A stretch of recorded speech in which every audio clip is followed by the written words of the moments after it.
So, ang daming pumasok sa isip ko ngayon habang nag-work ako ngayong Saturday night.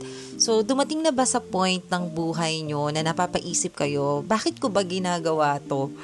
Like me right now, I'm working even on weekends just to lessen yung task na gagawin ko on Monday kasi I'm working full-time and one part-time. It's not easy. Sinasabi ko sa inyo, hindi siya ganon kadali.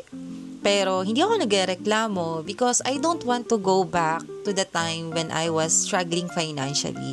Parents ko ay senior na. I want to give back and spoil them sa abot ng aking makakaya. And I'm very grateful kasi may supportive akong husband, lalo na sa work ko, na kahit minsan late na ako magising, andyan siya. Sa daughter ko, the reason why I am doing my best, of course, to give her the best life and future. Para sa kanya, lahat ng ginagawa ko din ngayon.